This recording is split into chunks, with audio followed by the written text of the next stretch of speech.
പ്രഭാവതി അമ്മയാണ് ദൈവമേ കൊന്നതെന്ന് അച്ഛൻ എങ്ങനെ അറിഞ്ഞൂന്ന്? അച്ഛനിത് നേരത്തെ അറിയാമായിരുന്നോ? എനിക്കറിയാമായിരുന്നു.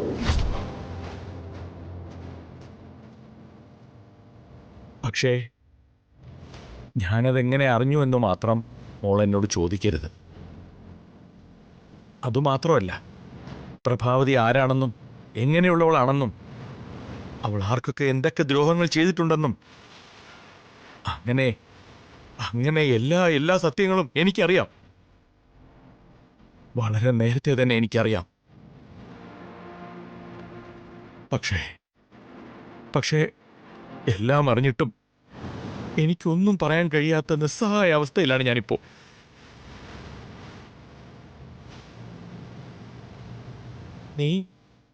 നീ ഇത് അച്ഛാ, ലാപ്ടോപ്പ് തീവൃത്തത്തിൽ കത്തുന്നതിന് മുമ്പ് മാജിക് ബോക്സിൽ സൂക്ഷിച്ചിരുന്ന മെമ്മറി കാർഡ് ഞാൻ കണ്ടിരുന്നു. ദൈവമാ, മരണത്തിന് തൊട്ട് മുമ്പ് സംസാരിച്ചിരുന്നൊരു വീഡിയോ ആയിരുന്നു അത്. ഭാവിയിൽ ദേവമ്മയുടെ മരണവുമായി ബന്ധപ്പെട്ട സത്യങ്ങൾ വിശാൽ സാറിനെ അറിയിക്കണമെന്ന് ഉദ്ദേശിച്ച് തയ്യാറാക്കിയ ഒരു വീഡിയോ. അത് മുഴുവനും ഞാൻ കണ്ടു.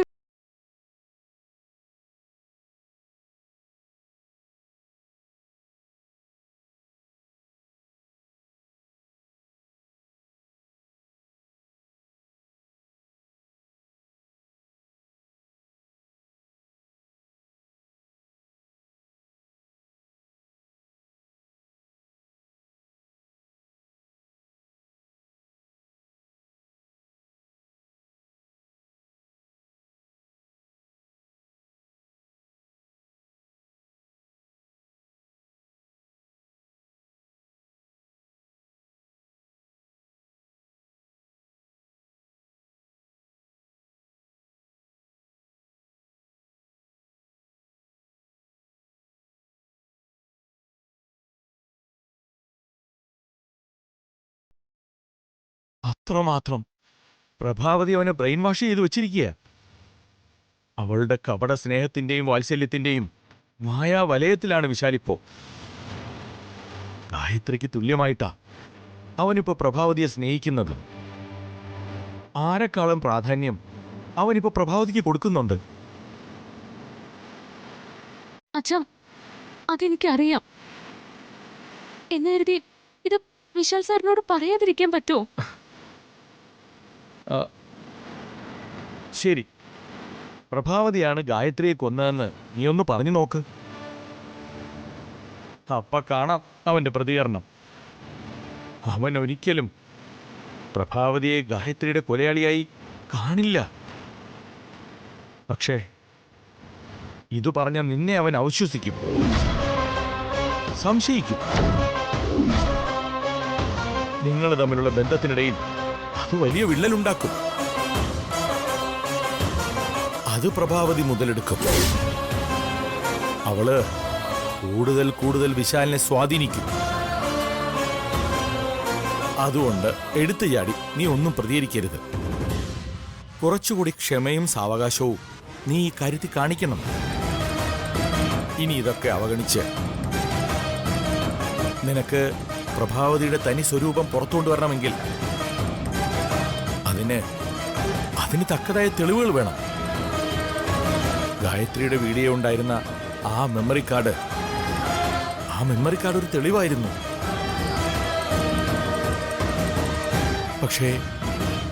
പക്ഷേ അതിപ്പോ കത്തിപ്പോയില്ലേ? അപ്പൊ ഇനി വീണ്ടും പ്രഭാവതിക്കെതിരെ തെളിവുകൾ ഉണ്ടാക്കണം. എങ്കിൽ മാത്രമേ അവളെ നമുക്ക് ലോക്ക് ചെയ്യാനാവൂ. അതുകൊണ്ട് നീ ഞാൻ പറയുന്നൊന്ന് കേൾക്ക്. ഇതുവരെ നീ കണ്ടതും അറിഞ്ഞതുമെല്ലാം മനസ്സിൽ തന്നെ വെച്ചേക്കണം. പ്രഭാവതി എത്രമാത്രം ക്രൂവലും ക്രിമിനൽ ബുദ്ധിയുമുള്ളവളാണെന്ന് മോൾക്കും വ്യക്തമായല്ലോ. സൂക്ഷിക്കണം.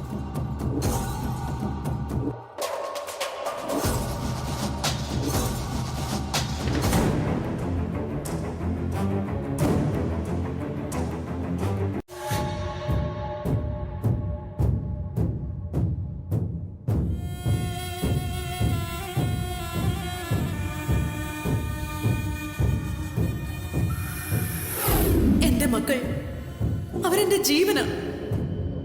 അവർക്ക് വേണ്ടി ഞാൻ എന്തും സഹിക്കും. അവരുടെ നല്ല ഭാവിക്ക് വേണ്ടിയാ ഞാൻ വീണ്ടും ഒരു വിവാഹത്തിന് തയ്യാറായത് പോലും. ഇവിടെ വന്നപ്പോ എനിക്കൊരു മകനെ കൂടി കിട്ടി. അമ്മയില്ലാതെ വിഷമിക്കുന്ന ഇവനായിരുന്നു പിന്നെ എനിക്കെല്ലാം. എത്ര വലിയ ക്രിമിനലാ പ്രഭാവതി അമ്മ. അവരെ വിശാൽ സാറിനെയും നമ്മുടെ കുടുംബത്തെയും ചതിക്കുകയല്ലേ ചെയ്യുന്നത്. പാവം വിശാൽ സാറിനെ സ്നേഹിച്ച് വിശ്വസിച്ച് അവര് വഞ്ചിക്കുകയാണ്. എന്റെ മക്കളെക്കാൾ ഞാൻ നിന്നെയാണ് സ്നേഹിച്ചത്. കണക്ക് പറയുന്നതല്ല. നിനക്ക് വേണ്ടി ഞാൻ എന്തെല്ലാം ത്യാഗങ്ങൾ സഹിച്ചു.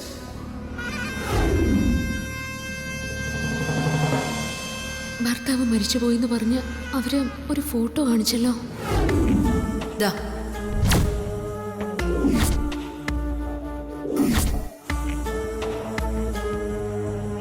മരിച്ചുപോയെങ്കിലും ഇത് വിപിന്റെ അച്ഛനല്ലേ? അച്ഛന് വേണ്ടി വിപിനോ എന്റെ ഭർത്താവോ അമ്മയോ ഒന്നും ആണ്ടുബലിയോ മറ്റു കർമ്മങ്ങളോ ഒന്നും നടത്തുന്നത് ഞാൻ കണ്ടിട്ടില്ലല്ലോ. എങ്ങനെ അതൊക്കെ ചെയ്യുന്ന ഗർഗി? അതൊക്കെ സൽക്കർമ്മങ്ങൾ ചെയ്യുന്നവർക്ക് വേണ്ടിയല്ലേ ചെയ്യേണ്ടത്? ഇതുപോലുള്ള ദുഷ്ടന്മാർക്ക് വേണ്ടി എന്തിനാ അത് ചെയ്യുന്നത്?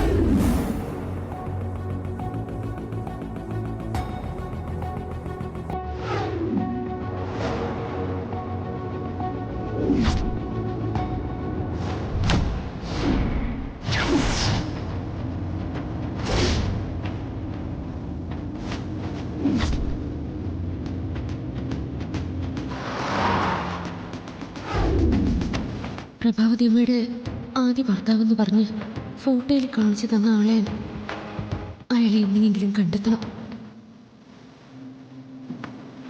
അയാളെ കണ്ടെത്തി മുന്നിൽ കൊണ്ടു നിർത്തിയ പ്രഭാവതി അമ്മയുടെ തനി സ്വരൂപം വെളിപ്പെടുത്താം.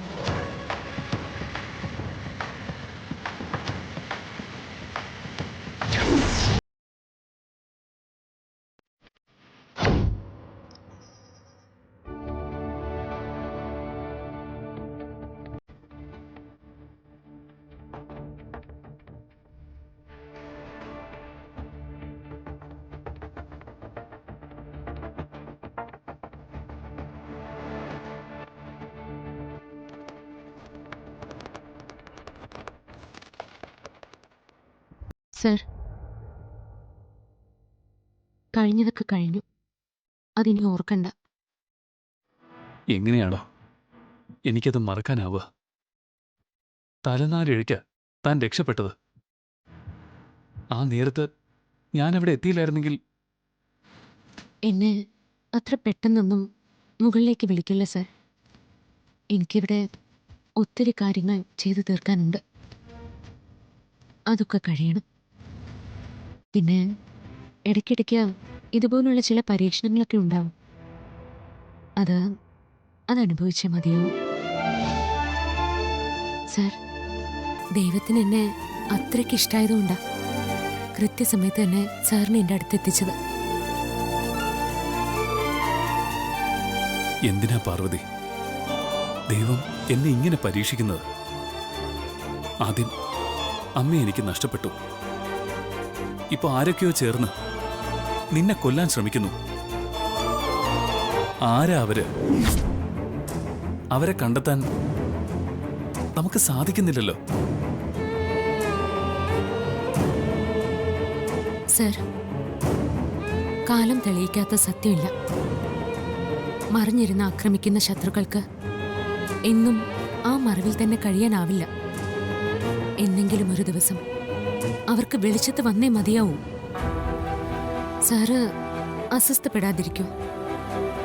അവരെ നമുക്ക് കണ്ടെത്താനാവും. അവരെ നമ്മൾ കണ്ടെത്തിയിരിക്കും.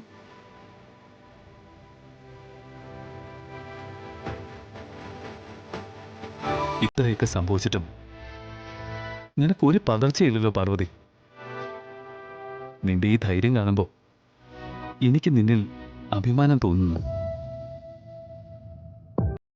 എല്ലാം ഉദയനൂരമ്മയുടെ അനുഗ്രഹമാണ് സർ. അമ്മ നൽകുന്ന ശക്തിയാണ്. പിന്നെ വിശാൽ സാർ കൂടെയുള്ളപ്പോ ഞാൻ ആരെയാ എന്തിനെയാ പേടിക്കേണ്ടത്? ഇത് 2ാം വട്ടമല്ലേ സാർ എന്നെ മരണത്തിൽ നിന്ന് രക്ഷിക്കുന്നത്? എൻ്റെ ആപത് ബാന്ധവനാണ് സാറ്.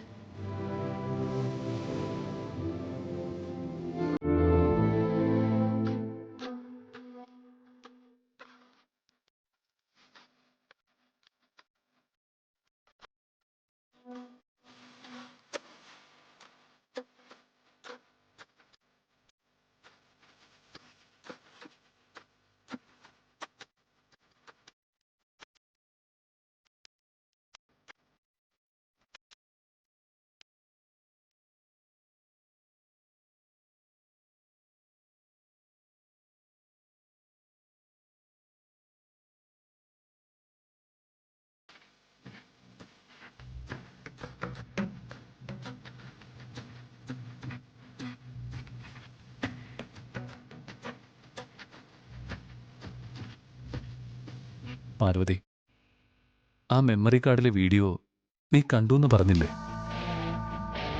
ഇനി പറയ, അതിൽ നീ എന്താ കണ്ടത്?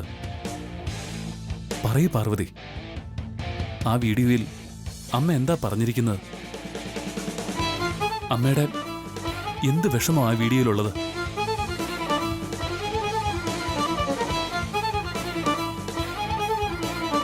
വീഡിയോയില് ദേവമ്മ പറഞ്ഞതൊന്നും വിശാൽ സാറിനെ ഇപ്പൊ അറിയിക്കരുതെന്നല്ലേ അച്ഛൻ പറഞ്ഞിരിക്കുന്നെ? പാർവതി,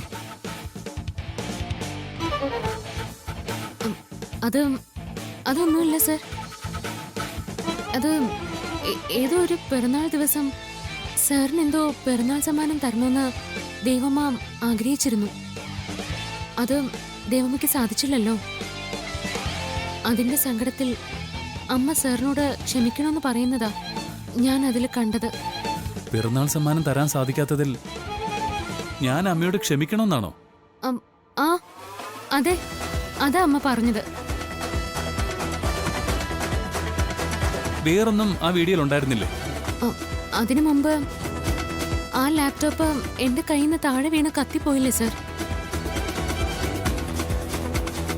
ആ മെമ്മറി കാർഡിൽ ഇനിയും വിഷ്വൽസ് ഉണ്ടായിരുന്നിരിക്കും. അമ്മയുടെ കൊലപാതകളിലേക്ക് വിരൽ ചൂണ്ടുന്ന സത്യങ്ങൾ. അതൊക്കെ നഷ്ടമായി പോയല്ലോ. ഛെ, അത് നമുക്കൊരു പിടിവള്ളിയായിരുന്നു. ഇനി നമ്മൾ എന്തു ചെയ്യും?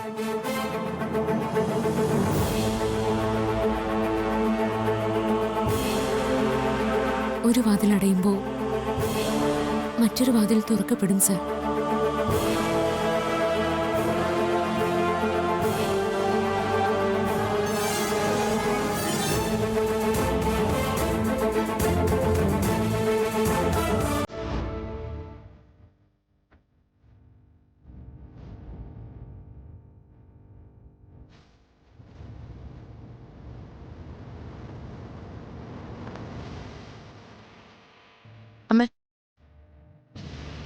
ആ, എന്താ മോളെ? അമ്മ ശക്തമായൊരു തീരുമാനം എടുത്തിട്ടുണ്ടായിരുന്നല്ലോ, അത് മറന്നുപോയോ? എന്ത്? സ്വത്ത് വീതം വെക്കുന്ന കാര്യം ഞാൻ പറഞ്ഞത്. വിശാലിന്റെ അച്ഛൻ തിരികെ എത്തുമ്പോഴേ ഈ വസ്തുക്കൾ പാർട്ടീഷൻ ചെയ്യുന്നതിന് വേണ്ടി അമ്മ ലീഗൽ നോട്ടീസ് അയക്കാൻ എന്നോട് പറഞ്ഞിരുന്നല്ലോ. അതെന്തായി? അച്ഛനിപ്പോ തിരികെ എത്തിയിട്ടുണ്ടല്ലോ. ഓ, അതൊന്നും ഇപ്പൊ വേണ്ട മോളെ. അതും പറ്റി അമ്മയുടെ അവകാശം നേടിയെടുക്കണം എന്നുള്ള വാശിയിലായിരുന്നല്ലോ അമ്മ. ഇപ്പോ ആ വാശി ഉപേക്ഷിച്ചോ?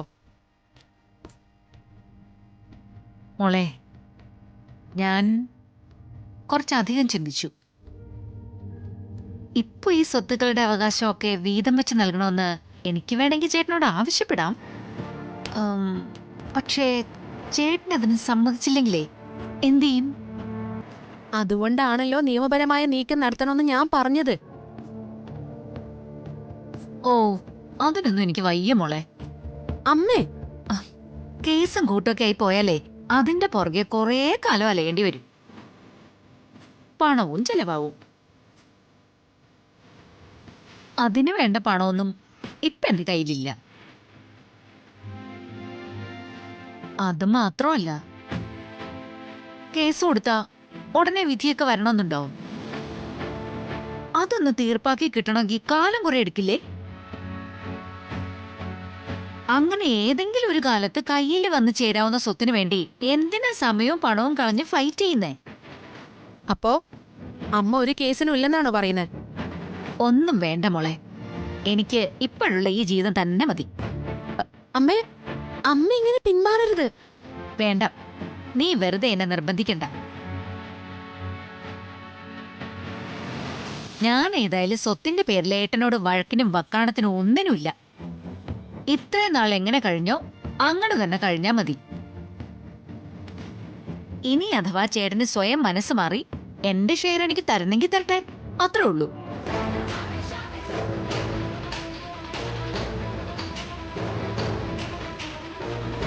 ഇവള് നന്നാവുന്നൊന്നും എനിക്ക് തോന്നുന്നില്ല. ഈസി വേല് സ്വത്തടിച്ചു മാറ്റാൻ വേണ്ടി ഞാൻ നോക്കുമ്പോ ഈ പെണ്ണും പിള്ള അതിന് കൂട്ടു നിൽക്കില്ലല്ലോ. ഇനിയിപ്പോ എന്തെങ്കിലും വഴി കാണണം.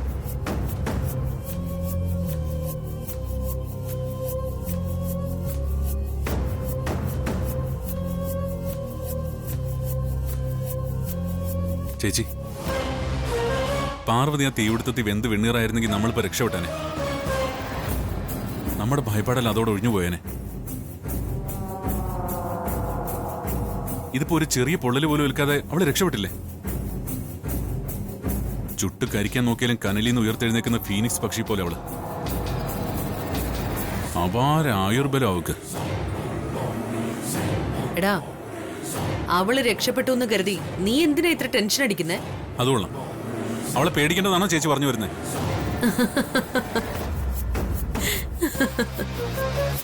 ചേച്ചി ചിരിക്കുവാണോ? ചേച്ചി, അവളെല്ലാ സത്യങ്ങളും വിശാലിനോട് പറഞ്ഞാലേ നമ്മുടെ കഥ അതോടെ കഴിഞ്ഞില്ലേ? അതാ എന്റെ പേടി. അവള് നമുക്കെതിരെ വിശാലിനോട് എന്തെങ്കിലും പറയുന്നതിന് മുമ്പേ അവളുടെ കാര്യത്തിൽ നമുക്കൊരു തീരുമാനം ഉണ്ടാക്കണം ചേച്ചി. നീ ഇങ്ങനെ വെപ്രാളപ്പെടേണ്ട പ്രതാപ.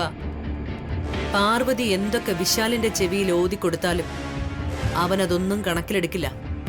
അല്ല, അതെന്താ ചേച്ചിക്ക് ഇത്ര ഉറപ്പ്? എടാ, ആ വിധത്തിലാ ഞാൻ വിശാലിനെ ബ്രെയിൻ വാഷ് ചെയ്ത് വെച്ചിരിക്കുന്നത്. അത്രയ്ക്ക് വിശ്വാസമാ അവൻ എന്നോടുള്ളത്. ആ വിശ്വാസം തകർക്കാൻ പാർവതിക്ക് ഒരിക്കലും കഴിയില്ല. അക്കാര്യത്തില് എനിക്ക് നല്ല ഉറപ്പുണ്ട്. അത് മാത്രമല്ല, നമുക്ക് ഭീഷണിയായി ഉണ്ടായിരുന്ന മെമ്മറി കാർഡ് അതിപ്പോ ഇല്ലല്ലോ. അതും ആ തീപിടുത്തത്തിൽ നശിച്ചു പോയില്ലേ? തെളിവുകളില്ലാതെ പാർവതി നമ്മളെ പ്രതികളാക്കാൻ നോക്കിയാൽ അത് പാളിപ്പോവുകയുള്ളൂ. എടാ, വിശാൽ അതൊന്നും കണക്കിലെടുക്കില്ല. എന്നാലും എന്റെ പേടി അങ്ങോട്ട് മാറുന്നില്ല ചേച്ചി. പ്രതാപ, പാർവതിക്ക് നമ്മളെക്കുറിച്ച് എന്തെങ്കിലും വിശാലിനോട് പറയണമായിരുന്നെങ്കിൽ അത് ഗ്രാമത്തിൽ വെച്ച് തന്നെ പറയുമായിരുന്നു. അവൾ അത് അവിടെ വെച്ച് പറഞ്ഞിട്ടില്ല. പറഞ്ഞിരുന്നെങ്കിൽ അതിന്റെ ഫലമായി എന്തെങ്കിലും ഒരു റിയാക്ഷൻ വിശാലിൽ നിന്നും ഉണ്ടായനെ. അതിതുവരെ ഉണ്ടായില്ലല്ലോ. എന്തോ ഒരു കാരണത്താൽ പാർവതിക്ക് ഇന്നും അവനോടൊന്നും പറയാനായിട്ടില്ല. പ്രതാപ, അവളെ കൊണ്ട് അത് പറഞ്ഞു തെളിയിക്കാൻ പറ്റാത്തതുകൊണ്ടല്ലേ അവള് പറയാതിരുന്നത്? എടാ, നിന്റെ പേടി ഇനിയും തീർന്നില്ലേ? ഇല്ല. പ്രതാപ, പാർവതിക്ക് ഇനി നമുക്കെതിരെ ഒന്നും ചെയ്യാൻ സാധിക്കില്ല. പിന്നെ നമ്മൾ ഭയപ്പെടേണ്ടിയിരുന്നത് ശേഖര മേനോനെയാണ്. അയാളാണെങ്കിൽ ഇപ്പൊ കോമയിലും. ഇനി ശേഖര മേനോൻ കോമയിൽ നിന്നും എഴുന്നേറ്റ് വന്ന് എന്തെങ്കിലും പറഞ്ഞാലല്ലാതെ നമുക്കൊരു പ്രശ്നവുമില്ല. ഏതായാലും അയാൾ ഇനി കോമയിൽ നിന്നും ബോധത്തോടെ എഴുന്നേറ്റ് വരാനൊന്നും പോകുന്നില്ല. അതുകൊണ്ട് നീ സമാധാനമായിട്ടിരിക്ക്. ബി കൂൾ പ്രതാപ. അതെ, ഞാൻ കൂളാവണമെങ്കിൽ എനിക്കിപ്പോ 30 ലക്ഷം രൂപ വേണം. 30 ലക്ഷോ? അതെന്തിനാ പ്രതാപ? ചേച്ചി, ഇന്നലെ 30 ലക്ഷത്തിന് കടം വെച്ച് ചീട്ട് കളിച്ചു. അല്ല, 30-ന് 90 കിട്ടുമെന്ന് കരുതിയാ കളിച്ചത്. പക്ഷേ മോശം കൈയായിപ്പോയി. കളി കൈവിട്ടുപോയി. തോറ്റു തുന്നം പാടി. ഇന്നിപ്പോ വൈകുന്നേരത്തിനുള്ളിൽ 30 ലക്ഷം തിരിച്ചു കൊടുക്കണം. ഇല്ലെങ്കിൽ അവന്മാരെന്നെ പഞ്ഞിക്കിടും. എടാ 30 ലക്ഷം എന്നൊക്കെ പറഞ്ഞ